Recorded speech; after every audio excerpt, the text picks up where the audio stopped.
హల్లెలూయా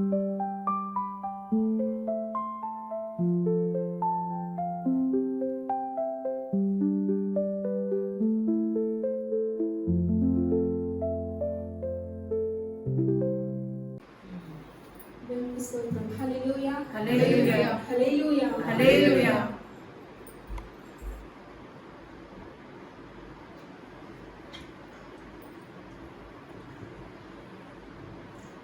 నా దేవుడు నాకు తోడై ఉండి నన్ను నడుపును, తన దూతలను కావలి ఉంచి నన్ను కాయును. దేవుడు నాకు తోడై ఉండి నన్ను నడుపును, తన దూతలను కావలి ఉంచి నన్ను కాయును. దేవా నీ చిత్తము నెరవేర్చుట నాకిష్టము, ప్రభువా నీ వాక్యము నా పాదములకు దీపము. దేవా నీ చిత్తము నెరవేర్చుట నాకిష్టము, ప్రభువా నీ వాక్యము నా పాదములకు దీపము. దేవుడు నాకు తోడై ఉండి నన్ను నడుపును, తన దూతలను కావలి ఉంచి నన్ను కాయును. కష్టాలు బాధలలో విడువని దేవుడు, విరిగి నలిగిన హృదయాలకు ప్రభువే ఆసన్నుడు.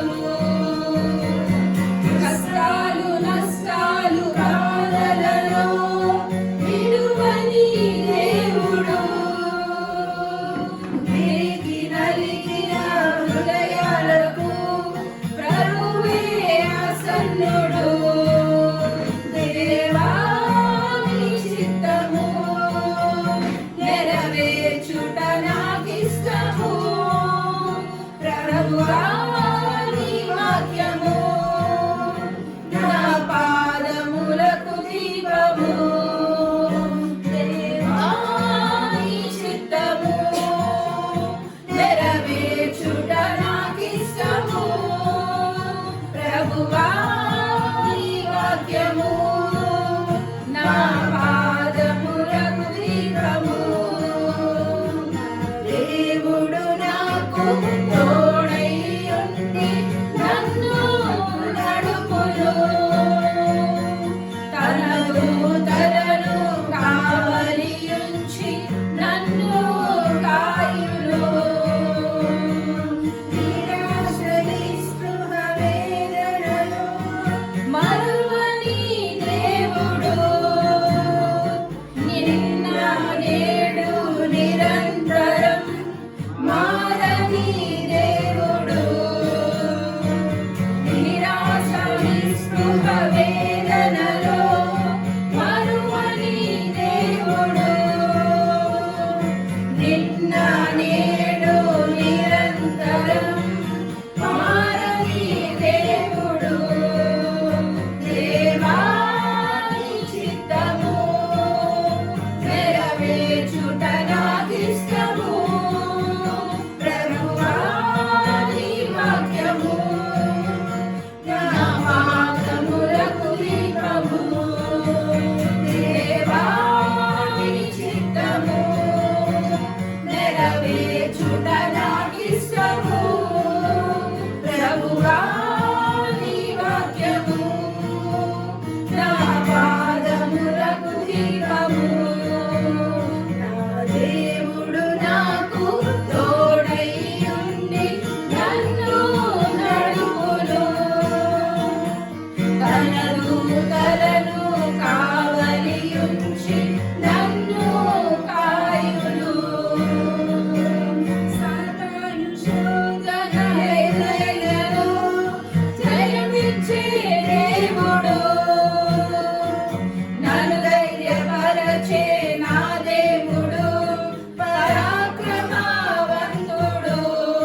హల్లెలూయా.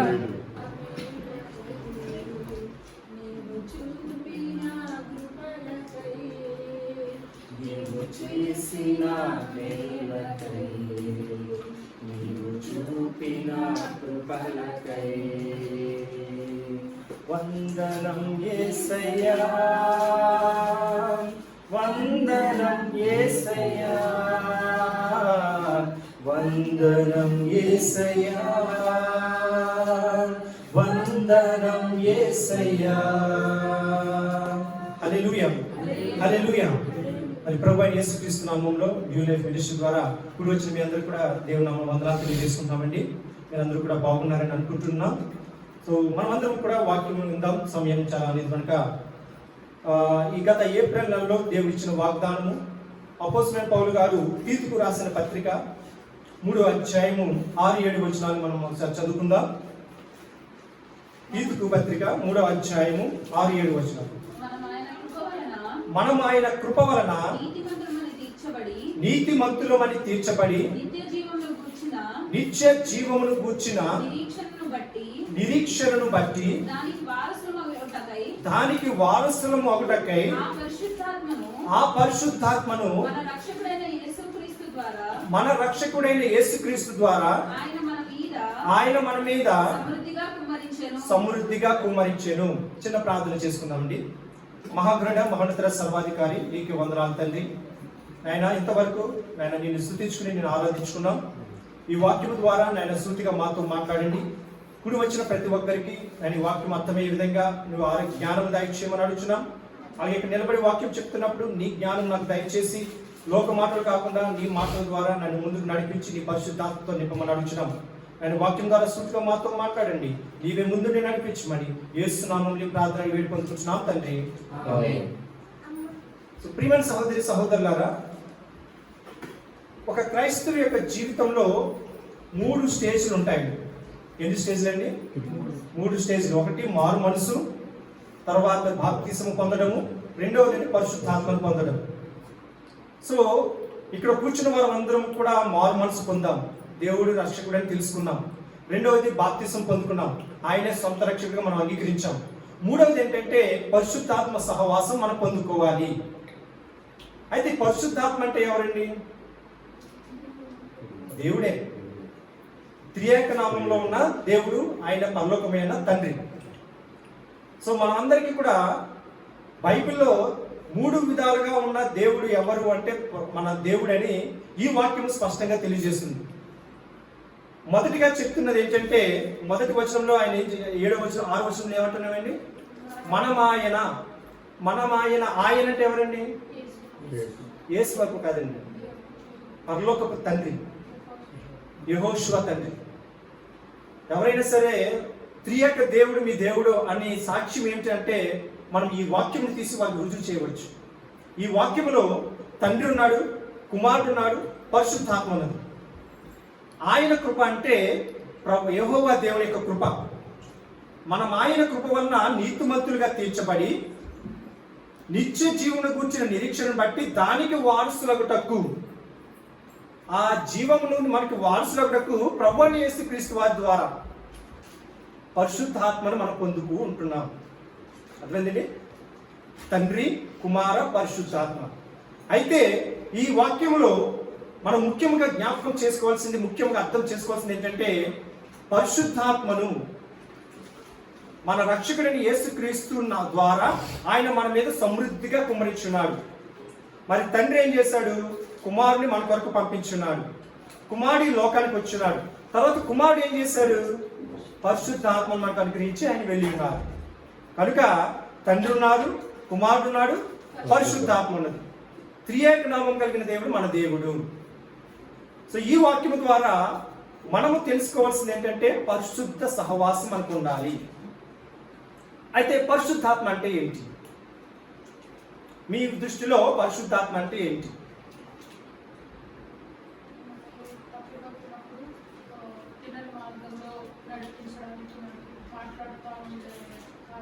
Very good. సో పరిశుద్ధాత్మ తోడు అంటే నీతో పాటు ఎప్పుడూ నీతో ఉండి నడిపించేవాడు. ఎవరండి? మనతో పాటు ఎప్పుడు మనతో ఉండి నడిపించేవారు.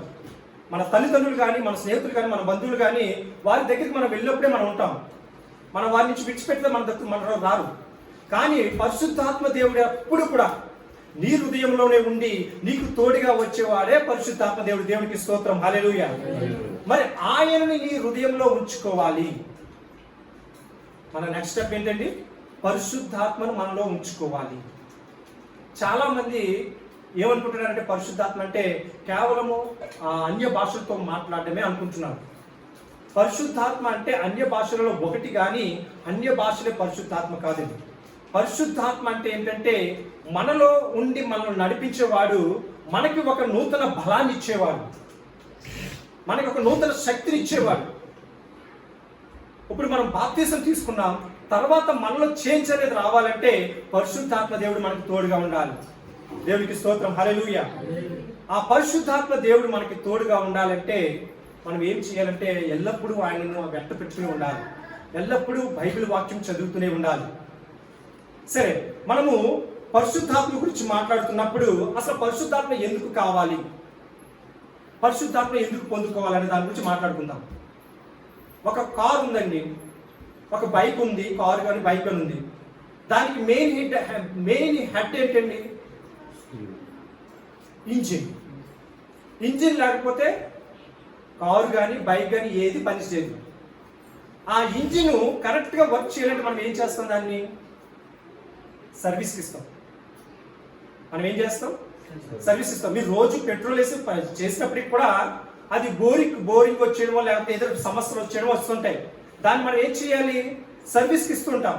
ఆ సర్వీస్ ఇచ్చినప్పుడు వాడు ఏం చేస్తాడు? అవన్నీ కూడా ఓపెన్ చేసి అన్ని క్లియర్ చేసి చక్కగా మరలా కొత్త దానిలో రెడీ చేస్తాడు. ఈ పరిశుద్ధాత్మ కూడా మనలో అలాగే నడిపిస్తూ ఉంటుంది.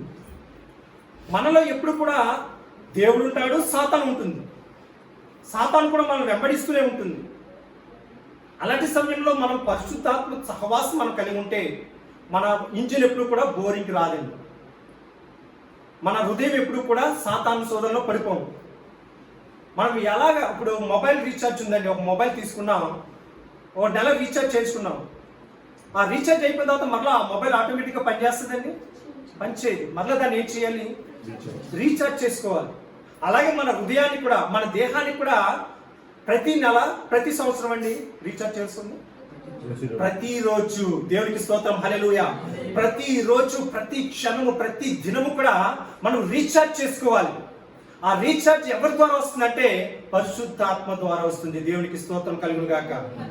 సో కేవలము కొంతమంది ఆదివారం మాత్రమే దాన్ని రీఛార్జ్ చేసుకుంటారు. అది ఆదివారం మాత్రమే పనిచేస్తుంది. మరలా సోమవారం నుండి శనివారం వరకు కూడా సాతానులో పడిపోతారు. కానీ మనం ఏం చేయాలంటే ప్రతిరోజు కూడా దానిని రీఛార్జ్ చేసుకుంటూ ఉండాలి. నూతన స్వభావాన్ని క్రియేట్ చేసుకోవాలి. ఒక నూతన శక్తిని మనం పొందుకోవాలి. ఎప్పుడైతే పరిశుద్ధాత్మ మనలో ఉందో మనకు ఒక నూతన బలం పొందుకుంటాము. పక్షిరాజు యవ్వనం వల్లే మన యవ్వనం ముందు పైకి ఎగురుతుందని యెషయా గ్రంథంలో మనకు తెలియజేస్తున్నాడు. ఎవరైతే యెహోవా కొరకు ఎదురు చూస్తారో వారు పక్షిరాజు వల్లే ఎగరబడతారు అని, పక్షిరాజు వల్లే బలము పొందుకుంటారని. అలాగే మనం ప్రతిరోజు కూడా నూతన బలాన్ని మనం పొందుకోవాలి. అయితే చూడండి 5వ వచనంలో మనం చూద్దాం. 5వ వచనంలో స్పష్టంగా పరిశుద్ధాత్మ మనకి ఏది ఇస్తుంది? మనము నీతిని అనుసరించి కాక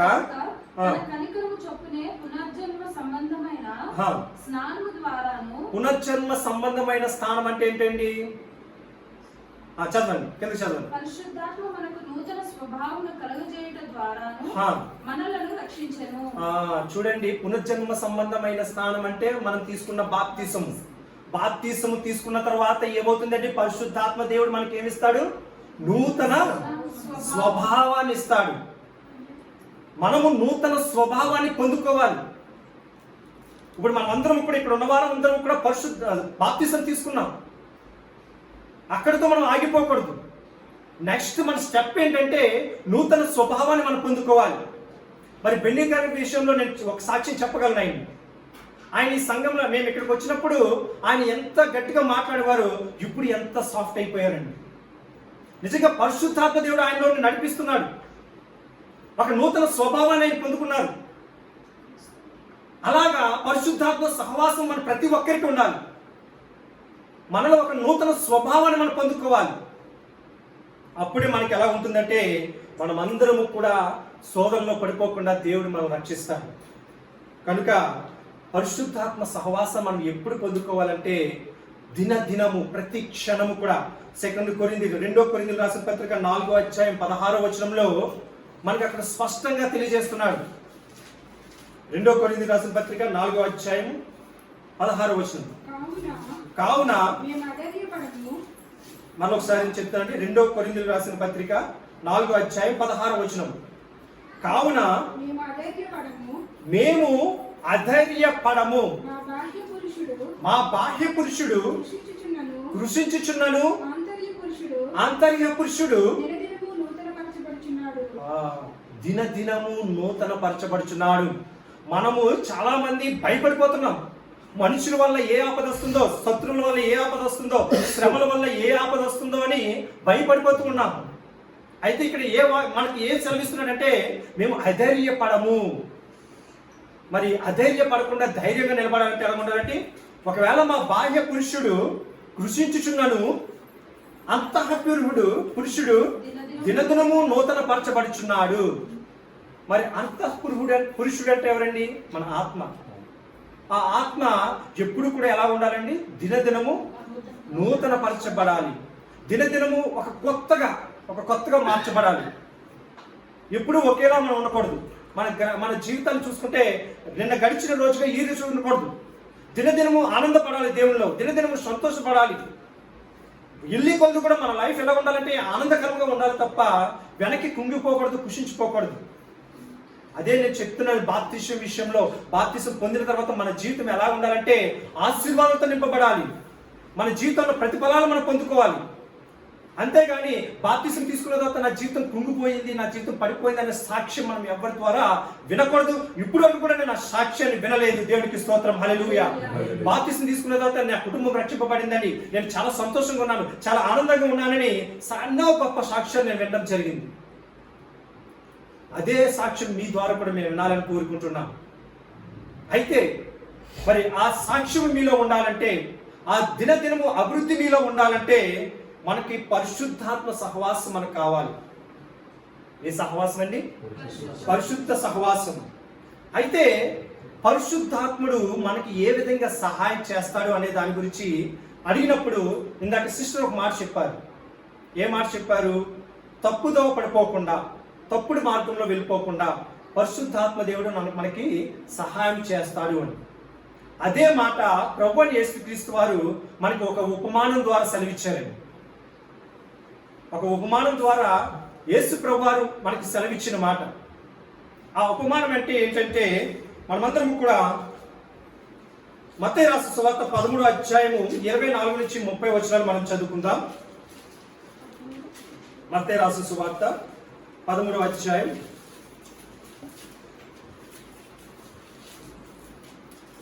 చూడండి. పరిశుద్ధాత్మ మనకి ఎందుకు అవసరము, పరిశుద్ధాత్మ సహవాసం మనకి ఎందుకు కావాలి అనే దాని గురించి మనం ఆలోచించినప్పుడు, పరిశుద్ధాత్మ సహవాసం మనకి ఎందుకు అవసరం అంటే, యేసు ప్రభువారు ఒక మంచి ఉపమానం చెప్పారు. ఉపమానాలు అంటే ఏంటంటే ఎగ్జాంపుల్స్.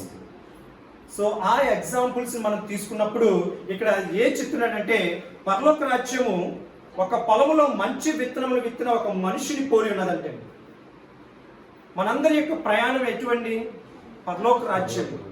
ఆ పరలోక రాజ్యానికి వెళ్ళాలంటే మనం ఎలా ఉండాలంటే పరిశుద్ధ సహవాసం కలిగి నీతిమంతులుగా మనం ఉండాలి. ఎవరైతే నీతిమంతులుగా జీవిస్తారో వారికి మాత్రమే పరలోక రాజ్యంలో ప్రవేశం కలదు.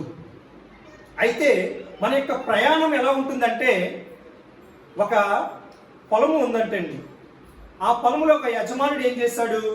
గోధుమలు చల్లాడు. ఏం చల్లాడు? గోధుమలు చల్లాడు. మొక్కలు వచ్చిన రావడానికి, గోధుమలు మళ్ళీ పొందుకోవడానికి. అయితే ఒక శత్రువుడు ఏం చేశాడంట? గురుగులు చల్లాడంటండి. వచ్చి గురుగులు చల్లి ఆ పొలమును నాశనం చేయాలని చూస్తున్నాడు. అయితే అవి మొలకలు ఎత్తడం ప్రారంభమయ్యాయి, మొక్కలు వస్తున్నాయి. మొక్కలు వచ్చినప్పుడు గోధుమలు ఏయో తెలుస్తుంది, గురుగులు ఏయో తెలుస్తుంది. గురుగులు అంటే ఏంటండి?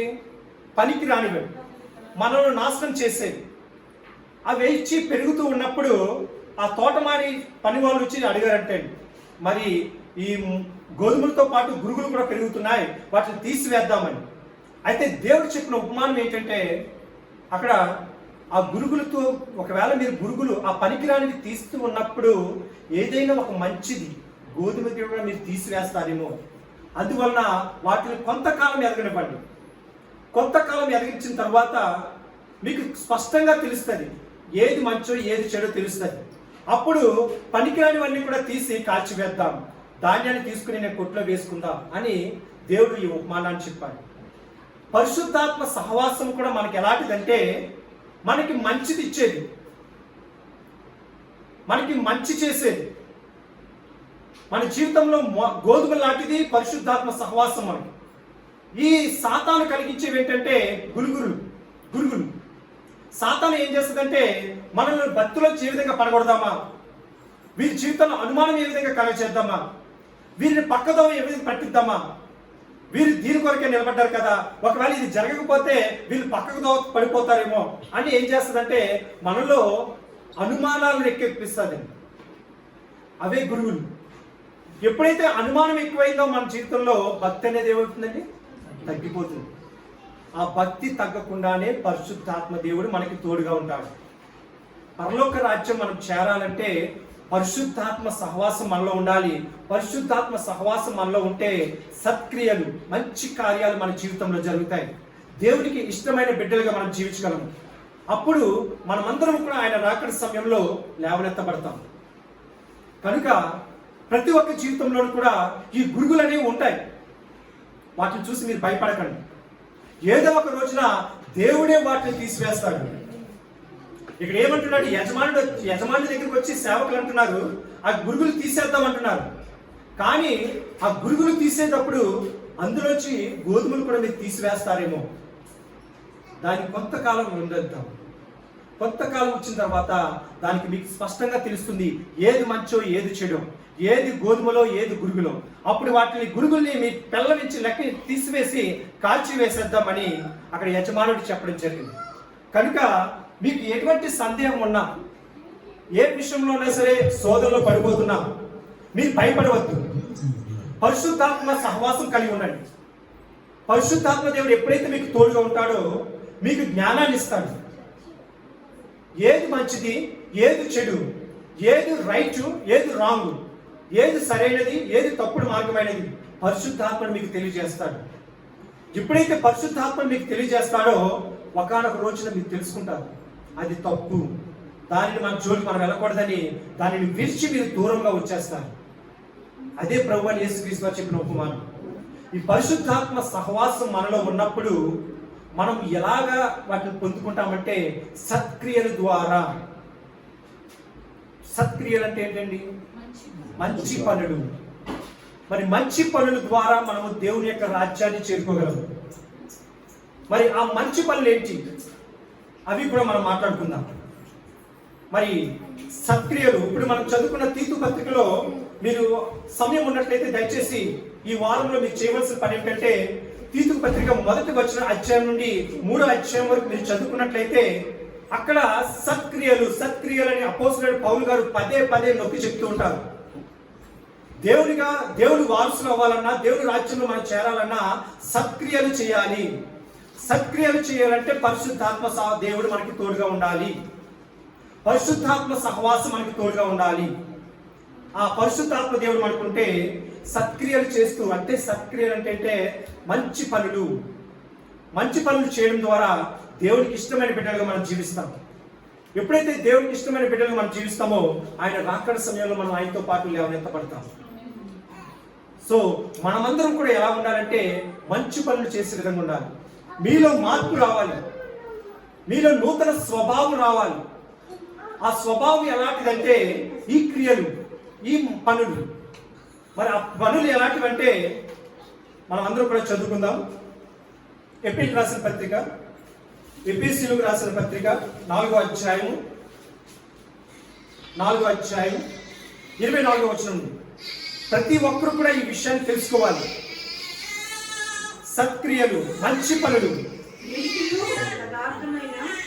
నీతియులు యథార్థమైన భక్తి గలవారే దేవుని పోలికగా సృష్టింపబడిన నవీన స్వభావమును ధరించుకొనవలెను. మన కాన్సెప్ట్ ఏంటండి? నూతన స్వభావము. పరిశుద్ధాత్మ మనకు నూతన స్వభావాన్ని ఇస్తుంది.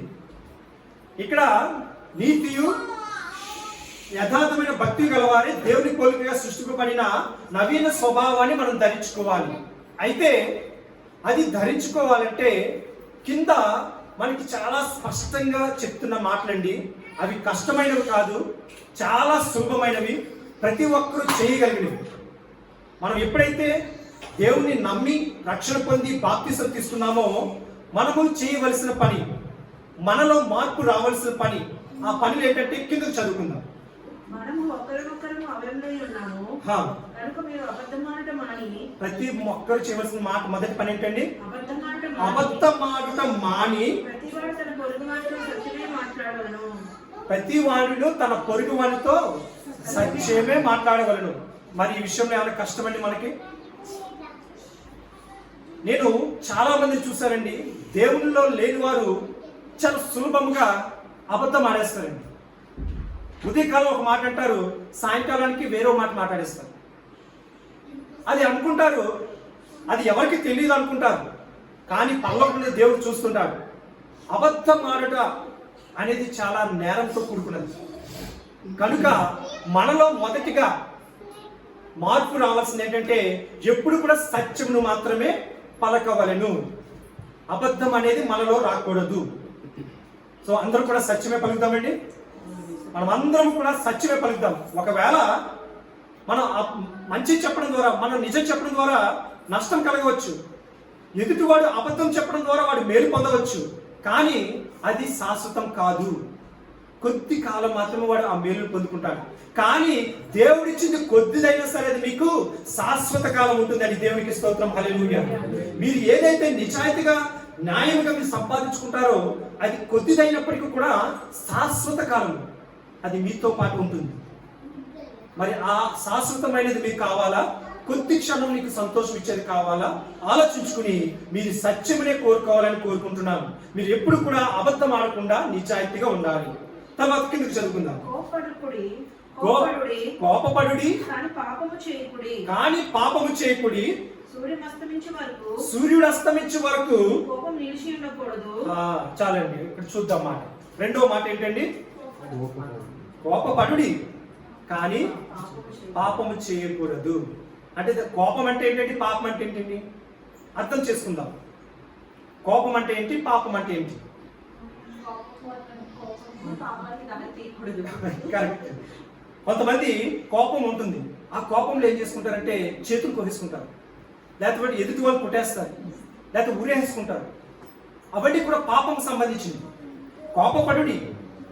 ఆ కోపం ఎలా ఉండాలంటే కేవలం ఆ రోజుకు మాత్రమే, సూర్యుడు అస్తమించే వరకు మాత్రమే. ఒకవేళ భార్యాభర్తల మధ్యలో ఏదైనా చిన్న మాట రావచ్చు, లేకపోతే మీ అన్నదమ్ముల మధ్య ఏదైనా చిన్న మాట రావచ్చు. ఆ మాటకి మీరు కొంచెము కోపపడుడి కానీ పాపము చేయకూడదు. ఆ కోపం మళ్ళీ ఎలా ఉండాలంటున్నాడు? సూర్యుడు అస్తమించే వరకు మాత్రమే ఉండాలి. సూర్యుడు అస్తమించాడంటే మరలా మీ కోపం విడిచిపెట్టి మరలా మీరు వాళ్ళతో సమాధానం పడాలి. అది కష్టమండి, మనకి కష్టం కాదు కదా. మనం దేవుని కొరకే నిలబడతాము. మొదటిది ఏంటండి? అబద్ధం ఆడకూడదు. రెండవది కోపపడుడు కానీ అది పాపముకు దారి తీయకూడదు. తర్వాత కిందకి చదువుకుందాం.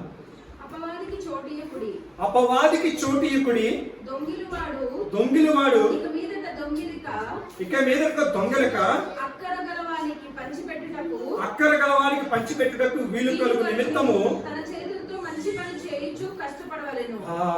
మన చేతులతో ఎప్పుడు కూడా ఏం చేయాలండి? కష్టపడి పని చేయాలి. మనం అనుకుంటాం షార్ట్ కట్ లో వెళ్ళిపోద్దాం, తొందరగా వచ్చేస్తుంది, మనం ఎక్కువ డబ్బులు సంపాదించేసుకోవడానికి కూర్చొని షార్ట్ కట్ లో సంపాదించుకుందాం అనుకుంటాం. షార్ట్ కట్ లో వచ్చేది ఎప్పుడు కూడా షార్ట్ కట్ లోనే పోతుంది. మీరు ఏదైతే ఆలోచిస్తున్నారో ఎదుటివాడు కూడా అదే విధంగా ఆలోచిస్తే మరి మనకు మిగిలిది ఏముండదు. కనుక మనం ఎప్పుడు కూడా కష్టపడి జీవితాం. దొంగతనం అనేది మన జీవితంలో రాకూడదు. ఫలానది దొంగతనం చేసో, ఫలానది అక్రమంగా మనం తీసుకునో వాటిని బట్టి మనం ఆనందిద్దామంటే అది మీకు శాశ్వతమైనది కాదు. మూడో మాట ఏం చెప్తున్నాడంటే కష్టపడి రూపాయి వచ్చినా 10 రూపాయలు వచ్చినా 100 రూపాయలు వచ్చినా సరే కష్టపడి సంపాదించుకుందాం, కష్టపడి దాన్ని అనుభవిద్దాం. అప్పుడు మనతో పాటు మన కుటుంబం కూడా ఆశీర్వదింపబడుతుంది. ఒక మాట చెప్తాను. ఒక రోజున ఒక ఊర్లో ఒక కోళ్ళు వ్యాపారం పెంచే ఒక ఆయన ఉన్నాడంటే. ఏం పెంచే వ్యాపారం అండి? కోళ్ళు. ఒక 100 కోళ్ళు ఉన్నాయంటే. 100 కోళ్ళని వాళ్ళ నాన్నగారు వాళ్ళ తాతలు సంపాదించి ఇచ్చారంటే. వాళ్ళు ఎలా ఇచ్చారంటే ఒక్కొక్కటి కష్టపడి జాగ్రత్తగా పెంచి సంపాదించి ఇచ్చారంటే. మరి కుమారుడు ఆ కోళ్ళని కూడా చక్కగా మేత వేసి చక్కగా చేసి బతికించుకొని వెళ్ళొచ్చు. వారు అభివృద్ధి చూశారు. కానీ ఒక రోజున ఏమైందంట, తన స్నేహితుడు అమెరికా నుంచి వచ్చాడంటే. అమెరికా నుంచి తన స్నేహితుడు వచ్చి ఒక మాట చెప్పాడంట, నీవు నా దగ్గరికి రా, నీ వ్యాపారాన్ని నేను డబల్ చేస్తాను, నా మాట విను అని చెప్పి తన స్నేహితుడు తనను పిలిపించి, నీ కోళ్ళు వ్యాపారం అభివృద్ధి చెందాలంటే ఇలా పలానా కెమికల్స్ కలుపు, అవి చేయి ఇవి చేయి, ఇంజెక్షన్స్ చేయి, అవి చేయి ఇవి చేస్తే కోళ్ళు మంచి బలంగా వస్తాయి, అవి అభివృద్ధి చెందుతాయి, నీ బిజినెస్ వ్యాపారం బాగుంటుంది అని చెప్పాడు. మరి ఈ కుమారుడు ఏం చేయాలంటే తన తల్లిదండ్రులు ఏం చేశారో, తన ముత్తాతలు ఏం చేశారో వాటిని వెంబడించాలి. కానీ తను ఏమనుకున్నాడంటే తక్కువ సమయంలో ఎక్కువ సంపాదించేసుకుందాం అని ఆలోచించాడు తప్ప అది తన స్నేహితుడు చెప్పింది ఆ కోళ్ళకు పనికి వస్తాయా, ఆ కోళ్ళ బలంగా ఉంటాయా, వాటి ద్వారా మన ప్రతిఫలం పొందుతామా అనేది ఆలోచించడం మానేసి తన స్నేహితుడు చెప్పిన మాటలే వినాడంటే. విని తన స్నేహితుడు చెప్పిన విధంగానే ఆ 100 కోళ్ళకు అది చేశాడంటే. వారం తిరగకుండానే 100 కోళ్ళు 50 కోళ్ళు అయ్యాయి. ఏమైందండి? 100 కోళ్ళలో 50 కోళ్ళు చచ్చిపోయింది, 50 కోళ్ళు ఉన్నాయి. అయినప్పటికీ కూడా మరలా తన స్నేహితుడు పిలిపించి, నీకు 50 కోళ్ళు ఉన్నాయి కదా, దాన్ని మరలా నేను చెప్పినట్టు ఈసారి 100 అవుతాయి అన్నాడంటే. మరి అప్పటికైనా తెలుసుకోవాలి కదా ఇతను. మరలా ఏం చేశాడు? ఆశ. ఓన్లీ 50 పోనీ, ఇంకో 50 ఉన్నాయి కదా, ఈ 50తో మరలా చేస్తే ఈ 50 100 అవుతాయి, 1000 అవుతాయి అని ఆశపడి మరలా తన స్నేహితుడి దగ్గరికి వెళ్ళి ఆ కెమికల్స్ అప్లై చేస్తే 50 ఉన్నాయి, చివరికి 10 వచ్చినాయి. అంటే 40 కోళ్ళు చచ్చిపోయాయి. చివరికి మిగిలింది తన 10 కోళ్ళు.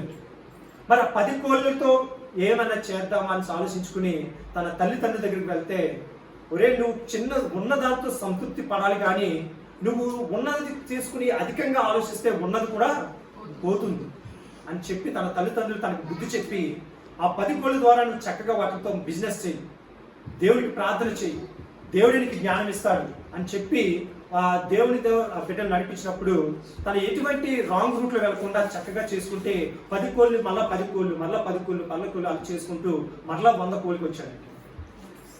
మరి ఇక్కడ షార్ట్ కట్ లో వెళ్తే తనకు ఉన్నాయని పోగొట్టుకుంటున్నాడు, నిజాయితీగా వెళ్తే తను ఇంకా డెవలప్ చేసుకుంటూ ఉన్నాడు.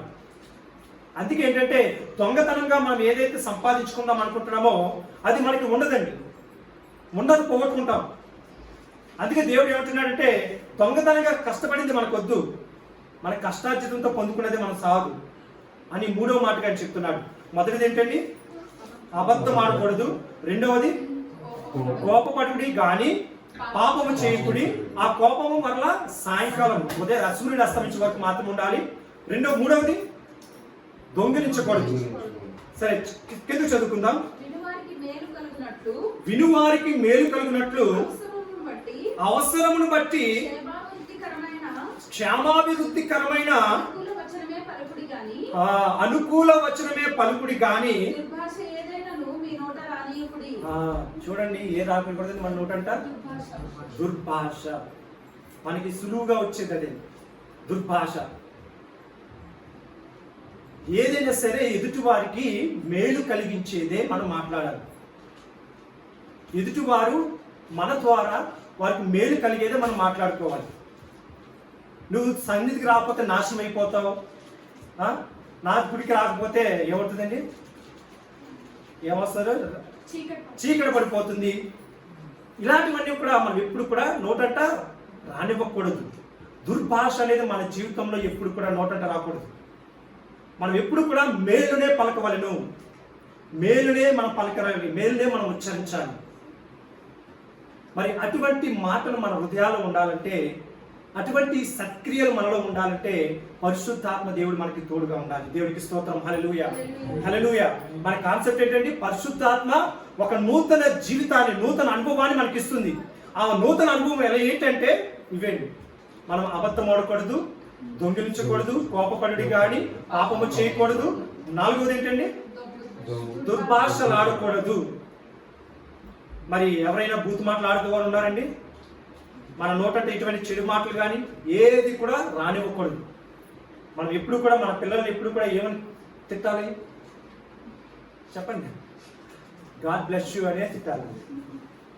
వారి మీద మనకి కోపం వచ్చినా సరే గాడ్ బ్లెస్ యూ నాన్న, సో గాడ్ బ్లెస్ యూ అనే మనం ఆశీర్వదించాలి. వాళ్ళు మేలు కలిగేది మాత్రమే మనం చేయాలి తప్ప వారికి ఎటువంటి దుర్భాష అనేది చేయకూడదు. ఓకే, దేవునికి స్తోత్రం. హల్లెలూయా. సమయం అవుతుంది, ఇక కిందకి వెళ్దాం. దేవుని యొక్క పరిశుద్ధాత్మను దుఃఖపరచకూడదు. ఇప్పుడు ఎవరి గురించి మాట్లాడుతున్నాడండి? పరిశుద్ధాత్మ. మరి పరిశుద్ధాత్మ దుఃఖపరచకూడదు అంటే మనం ఇవన్నీ కూడా మనం పాటించాలి. చదవండి, కింద చదువుదాం. విమోచన దినము వరకు ఆయన యందు మీరు ముద్రింపబడి ఉన్నారు. సో ముద్ర అనేది మనకి ఎప్పుడు వస్తుందండి? పరిశుద్ధాత్మ దేవుడు మనకి తోడుగా ఉన్నప్పుడు, నీళ్ళలో మీరు బాప్తిసం తీసుకున్నప్పుడు పరిశుద్ధాత్మ మీ మీదకి వస్తుంది. ఆ పరిశుద్ధాత్మ ఎప్పుడైతే మీ మీదకి వస్తుందో దేవుడి యొక్క ముద్ర మీ మీద పడుతుంది. మరి ఆ ముద్రను మనం అందరం కూడా పొందుకోవాలి. ఆ ముద్ర ఎప్పుడైతే మనలో ఉంటుందో, ఆ పరిశుద్ధాత్మ మనలో ఉంటుందో, మనము మొదటిగా మేము చదువుకున్నామండి, దేవుని యొక్క పరిశుద్ధాత్మను దుఃఖపరచుకుని, అంటే ఆయనను దుఃఖపరిచే వారంగా మనం ఉండకూడదు. కింద చదువుకుందాం. రెండో చివరి మాటలు, సమస్తమైన ద్వేషము, కోపము, క్రోధము, అల్లరి, దూషణ, సకలమైన దుష్టత్వము మీరు విసర్జించుడి. చూడండి ఎన్ని మాటలు మనకు చెప్తున్నాడో. మొదటిది ఏంటంటే సమస్తమైన ద్వేషము. ద్వేషం అంటే ఏంటండి? వారు బాగుంటే మనం ఓసలేము, వాళ్ళు డబ్బులు సంపాదించుకుంటే మనకి ఈస్ట్ వచ్చేస్తుంది, అది ద్వేషము. అలాంటిది మనలో ఉండకూడదు. తర్వాత కోపము, ఎప్పుడు కూడా ఎదుటి వారి మీద మనం కోపపడకూడదు. మూడవది క్రోధము. క్రోధం అంటే ఏంటండి?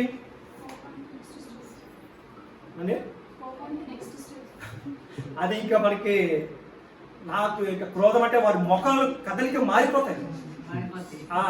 మారిపోవడానికి ఎర్రగా అయిపోతుందండి వారి ముఖం, మనం చూడలేము, అంత భయంకరంగా మారిపోతారు వాళ్ళు.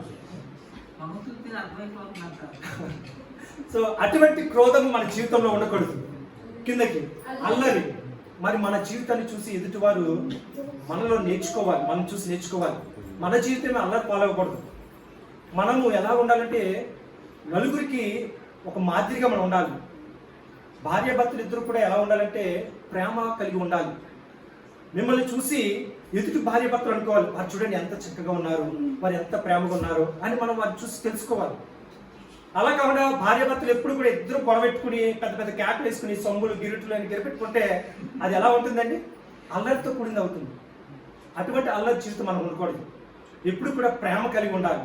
తర్వాత దూషణలు, అదే మన నోటి నుంచి ఎటువంటి పాప మాటలు మాట్లాడకూడదు. సకలమైన దుష్టత్వము మీరు విసర్జించుడి. ఇవన్నీ కూడా మీరు నా దగ్గరికి రాకూడదు, ఇది దేవునికి ఇష్టం లేదు. అబద్ధం ఆడకూడదు, దేవునికి ఇష్టం లేదు. దోషం పాపం దొంగిలించకూడదు, దేవునికి ఇష్టం లేదు. కోపపడకూడదు, దేవునికి ఇష్టం లేదు అని ఇవన్నీ కూడా మనం తెలుసుకోవాలి. అదేవిధంగా కిందకి చదువుకుందాం. ఒకరి ఎడల ఒకడు దయ కలిగి కరుణా హృదయులై క్రీస్తునందు దేవుడు మిమ్మల్ని క్షమించు ప్రకారము మీరును ఒకరినొకరు క్షమించుడి. మరి అది క్షమాపణ అనేది మనలో చాలా ముఖ్యమైనది. ఆ క్షమాపణ అనేది మనం ప్రతి ఒక్కరం కూడా పొందుకుందాం. మనల్ని మనం క్షమించుకుందాం, ఎదుటి వారిని కూడా క్షమిద్దాం. అందుకే చివరిగా మాట ఏంటంటే ఒకరినొకరు క్షమించుడి, క్షమాపణ. మరి ఎప్పుడైతే ఆ జీవితం క్షమాపణ జీవితం మనలో ఉంటుందో మనం ఏ పాపంలో కూడా పడుకోము. ఇవి సత్క్రియలు. ఈ సత్క్రియలు ఎప్పుడైతే మనలో ఉంటాయో మనకి ఎవరు సహవాసం ఉంటుంది? పరిశుద్ధాత్మ సహవాసం ఉంటుంది. పరిశుద్ధాత్మ సహవాసం ఉన్నప్పుడు మనకి ఏమొస్తుంది? ఒక నూతన జీవితం మనం పొందుకుంటాం. నూతన జీవితం మనకు వస్తే ఏమవుతుంది, ఆయన రాకడ సమయం వరకు కూడా దేవుడి యొక్క బిడ్డలుగా మనం ఉంటాము. ఆయన యొక్క ముద్ర మన మీద ఉంటుంది. కనుక ఈ సత్క్రియలన్నీ కూడా మనం ఆయనను వెంబడించే విధముగా మనం పాటిద్దాం.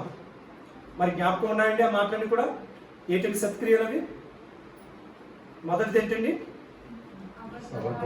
అబద్ధం ఆడకూడదు. రెండవది పాపం చేయకూడదు. మూడవది దొంగతనం చేయకూడదు. నాలుగవది దుర్భాషలు ఆడకూడదు. మన నోటంటే ఎటువంటి దుర్భాషలు రాకూడదు. అదేవిధంగా ఒకరినొకరు క్షమించుకోవాలి. మరి ఇవన్నీ కూడా మనం చేస్తే పరిశుద్ధాత్మ దేవుడు మనకు తోడుకుంటాడు. పరిశుద్ధాత్మ సహవాసం మనకు తోడుకుంటే మనము ఏది వచ్చినా సరే, ఏది మనకి ఎదురుముడికి వచ్చినా సరే, గురుగులు లాంటివి మన జీవితంలో వచ్చినప్పటికీ, మన జీవితాలని, మన భక్తిని నాశనం చేయడానికి గురుగులు లాంటివి సాతాను శోధనలు ఎన్ని వచ్చినప్పటికీ కూడా వాటి నుండి మనము విజయం పొందుకుంటాం. దేవుడు మనం బలంగా ముందుకు నడిపిస్తాడు. కనుక మనమందరం కూడా ఒక మాట చదువుకుందాం. యెషయా గ్రంథము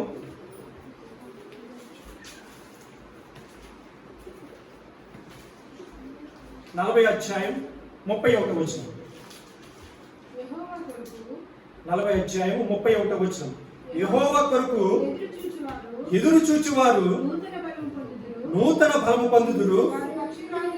వారు పక్షిరాజు వలె రెక్కలు చాపి పైకి ఎగురుదురు. అలయక పరిగెత్తుదురు. సొమ్మసిల్లక నడిచిపోవుదురు. ఇది మనందరికీ కూడా ఒక కంఠస్థ వాక్యం అండి. ఎవరైనా సరే యెషయా గ్రంథం 40వ అధ్యాయం 31వ వచనం అంటే ఏం రావాలి మనకి? యెహోవా కొరకు ఎదురు చూచువారు నూతన బలమును పొందుకుంటారు. మరి మనం అందరం కూడా యేసు ప్రభువు వరకు ఎదురు చూస్తున్నాం కదండి. ఆయన రాకడ వరకే ఎదురు చూస్తున్నాం. మరి మనం ఆయన కొరకు ఎదురు చూస్తున్నప్పుడు మనకు ఎలా ఉండాలి? నూతన బలాన్ని పొందుకున్న వారంగా ఉండాలి. ఆ నూతన బలం ఎక్కడి నుంచి వస్తుందంటే పరిశుద్ధాత్మ ద్వారా. ఆ పరిశుద్ధాత్మ మనలో ఉన్నప్పుడు ప్రతిరోజు కూడా నూతన బలమును పొందుకుంటాం. ఏ శ్రమ వచ్చినా, ఏ శోధన వచ్చినా సరే కుంగిపోకుండా. మరి గత వారం నుండి చూస్తున్నట్లయితే ఎన్నో శోధనలు ఎదురవుతున్నాయి. మనుషులను మానసికంగా బలహీనపరుస్తున్నారు. వాటిలన్నిటి నుంచి కూడా మనం జయించాలంటే పరిశుద్ధాత్మ దేవుడు మనకు ఉండాలి. దేవుడి కొరకే చూద్దాం. ఒక మనిషి కొరకే కానీ, ఒక సంఘం కొరకే కానీ, ఒక ఊరి కొరకే కానీ, దేని కొరకు కూడా ఎదురు చూడవద్దు. దేవుడి కొరకే ఎదురు చూద్దాం. మనం వెళ్ళవలసింది దేవుడి రాజ్యం కొరకే. అంతేగాని ఒక చర్చికో, ఒక సంఘానికో, ఒక బిడ్డ కొరకు వెళ్ళడం కాదు. మన చివరి గురి ఎప్పుడు కూడా ఎవరికండి? పరలోక రాజ్యం. పరలోక రాజ్యం కొరకు వెళ్ళాలి. ఆ పరలోక రాజ్యానికి వెళ్ళాలంటే నేను భక్తులు ఎదగాలి. నేను భక్తులు ఎదగాలంటే పరిశుద్ధాత్మ నాకు తోడుగుండాలి. మరి పరిశుద్ధాత్మ తోడుగుండాలంటే నన్ను నడిపించేవారు ఉండాలి. కానీ ఆ నడిపింపు నాకు ఎక్కడ దొరకాలనేది మనం ఎదుర్కొందాం. దాన్ని మనం గురి పెట్టుకుందాం. ఆ గురిని మనం ఎదుర్కొంటూ ముందుకు సాగుదాం. మీకు ఇదే శాశ్వతం కాదు. మీరు ఎక్కడైనా సరే, ఎక్కడ ఉన్నా సరే, మీరు దేవుని రాజ్యం కొరకే నిలబడాలని నేను కోరుకుంటున్నాను. ఇది లోకము మన తాత్కాలికమైనది.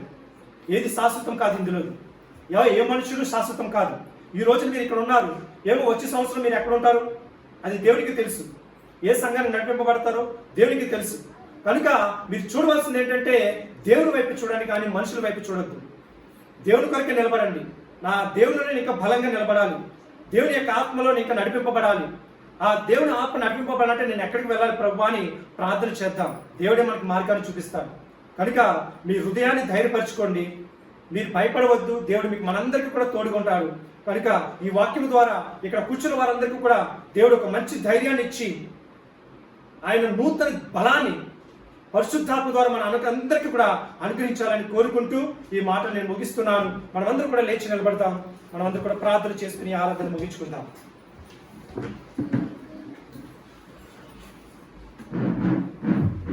అందరూ కూడా కళ్ళు మూసుకుందాం.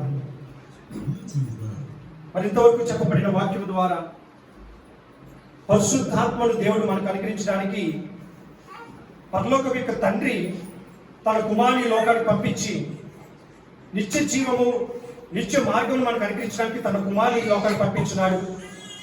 తన కుమారుని లోకానికి వచ్చినప్పుడు ఆయన వెళ్తూ పరిశుద్ధాత్మ మనకు అనుగ్రహించున్నాడు. మరి పరిశుద్ధాత్మ మనకి సమృద్ధిగా ఆయన అనుగ్రహిస్తున్నాడు. మరి ఆ సమృద్ధిగా పరిశుద్ధాత్మను మనం పొందుకోవాలంటే మనలో ఒక నూతన జీవితం, ఒక రీన్యూవల్, ఒక చేంజ్ అనేది మనకు ఉండాలి. బాప్తిజం ముందు మనం ఎలాగున్నామో ఇప్పుడు కూడా అలా ఉండకూడదు. రక్షణ పొందిన తర్వాత మన జీవితం ఎలా ఉండాలంటే క్రీస్తు కొరకే జీవించే వారికి మనం ఉండాలి. కనుక మనమందరం కూడా మన స్వభావాన్ని మార్చుకుందాం. దేవునికి ఇష్టమైన వాటివే చేద్దాం. సత్క్రియలు చేసే విధంగా మనం ముందుకు సాగుదాం. ప్రభువా, మరి నువ్వు చెప్పిన ఆ మాటలన్నీ కూడా నేను జ్ఞాపకం చేసుకుంటున్నాను. నాయన, నేను అబద్ధమాడను. నాయన, నేను దొంగిలించను. నాయన, నేను కోపంతో పాపం చేయను తండ్రి. నేను దుర్భాషలు ఆడను తండ్రి. ప్రభువా, నాయన, నేను ఎదుటి వారిని క్షమించే స్వభావం కలిగి ఉంటాను తండ్రి. నాయన, ఈ స్వభావాలని నీకు ఇష్టమైనవిగా నేను నడవడానికి సహాయం చేయి తండ్రి. ప్రభువా, నాయన, నా జీవితంలో ఈ గురుగులు లాంటివి అనేక భక్తిని తొక్కే విధంగా ఎన్ని వచ్చినప్పటికీ కూడా, ఎన్ని అనుమానాలు వచ్చినప్పటికీ, ఎన్ని శోధనలు ఎక్కువ వచ్చినప్పటికీ కూడా వాటిని జయించే శక్తి నాకు దయచేయి తండ్రి. చివరి వరకు నీ కొరకే నిలబడే విధంగా నన్ను నడిపించు తండ్రి. ప్రభువా, నాయన, నీ బిడ్డగా ఉండడానికి నాకు సహాయం చేయి తండ్రి. నాయన, నీ రాజ్యమే నా గురి. నీ పరలోక రాజ్యానికి నేను చేరాలి తండ్రి. నాయన, ఈ లోకంలో మేము ఉన్నంత కాలం కూడా నీ పరిశుద్ధాత్మ సహవాసం నాకు దయచేయి తండ్రి. ప్రభువా, దినదినము నూతన స్వభావంతో నన్ను నింపు తండ్రి. దినదినము తండ్రి. ప్రభువా, నేను ఒక నూతన స్వభావం పొందుకుని నాయన, ఏ విధంగా అయితే ఒక కారుని నడపాలంటే డ్రైవింగ్ లైసెన్స్ అవసరమో, ఆ డ్రైవింగ్ లైసెన్స్ కూడా ఎక్స్పైరీ డేట్ ఉంటుంది. వాటిని రెవెన్యూ చేర్చుకుంటే కానీ డ్రైవింగ్ లైసెన్స్ పనిచేయదు. అలాగే మన జీవితంలో కూడా అనేకమైనవి ఉన్నాయి, దేవునికి ఇష్టం లేని ఉన్నాయి. వాటిని తీసివేద్దాం. పరిశుద్ధాత్మను మనం ప్రతి దినము నూతన పరుచుకుందాం. మన జీవితంలో అనేకమైన విషయాలను మనం ముందుకు నడిపించుకోవడానికి పరిశుద్ధాత్మ సహవాసం మనకు కావాలి. భక్తుల్లో నిలబడాలన్నా, ఆయన మార్గంలో నడవాలన్నా, పాపంలో పడిపోకుండా ఉండాలన్నా పరిశుద్ధాత్మ దేవుడు మనకు కావాలి. కనుక పరిశుద్ధాత్మ సహవాసం మనం పొందుకోవాలంటే ప్రతిరోజు దేవుని వాక్యం చదువుకుందాం. ప్రతిరోజు ప్రార్థన చేద్దాం. ప్రభువా, నన్ను నూతన పరిచితండి. ప్రభువా, ఈ రోజున నేను నీ సన్నిధిలో ఆనందించాలి. ప్రభువా, నన్ను నూతన పరచు ప్రభు అని ప్రతిరోజు మనం ప్రార్థన చేసుకుందాం. దినదినము అభివృద్ధి చెందుతాం. దినదినము ఆయనలో ఇంకా బలపరచబడతాం. ఆయనకి ఇష్టం లేనివి ఏదైనా ఉన్నట్లయితే ఇప్పుడే వాటిని విడిచిపెడదాం. కనుక మనమందరము కూడా ఆయనకి ఇష్టమైన సత్క్రియలు చేసే విధంగా మనం జీవించడానికి ముందుకు సాగే విధంగా దేవుడు సహాయం చేసేలాగా మనం అందరూ కూడా ప్రార్థనలో ఉందాం. ప్రార్థన చేసుకుందాం. స్తోత్రం, స్తోత్రం, స్తోత్రం, స్తోత్రం, స్తోత్రం, స్తోత్రం, స్తోత్రం. మహాగురుడ, మహోన్నత, సర్వాధికారి నీకే వందనాలు. స్తోత్రం తండ్రి. ప్రభువా, కానీ ఇంతవరకు చెప్పబడిన వాక్యం బట్టి నీకు వందనాలు తండ్రి. ప్రభువా, మా జీవితంలో ఏదైతే తండ్రి ప్రభువా అడ్డంకులుగా ఉన్నాయో అవన్నీ కూడా పరిశుద్ధాత్మ ద్వారా తీసివేయమని అడుగుతున్నాను తండ్రి. నేను నూతన స్వభావాన్ని మాకు దయచేయి తండ్రి. ప్రభువా, ఏవైతే అడ్డంకులుగా నిలబడి ఉన్నాయో నేను వాటిని యేసు నామములో తొలగించుకొని అడుగుతున్నాను తండ్రి. ప్రభువా, నీ పరిశుద్ధాత్మను మా మీద సమృద్ధిగా కుమ్మరించుకొని అడుగుతున్నాను తండ్రి. ప్రభువా, దినదినము మేము అభివృద్ధి చెందాలి తండ్రి. దినదినము నేను నీ ఆత్మను నింపబడాలి తండ్రి. ప్రభువా, నేను ఇక్కడ కూర్చుని వచ్చిన ప్రతి ఒక్క బిడ్డను ఆశీర్వదించు తండ్రి. వారి జీవితాల్లో పరిశుద్ధాత్మతో నింపి నడిపించు తండ్రి. ప్రభువా, ఎన్ని శోధనలు వచ్చినా, ఎన్ని కష్టాలు వచ్చినా వారి పరిశుద్ధాత్మ ద్వారా జయించే విధంగా వారికి సహాయం దయచే తండ్రి. ప్రభువా, నేను నీ కాపుదల దయచే తండ్రి. నేను ఎన్నో సమస్యలతో, ఎన్నో ప్రశ్నలతో వారు వచ్చినారు.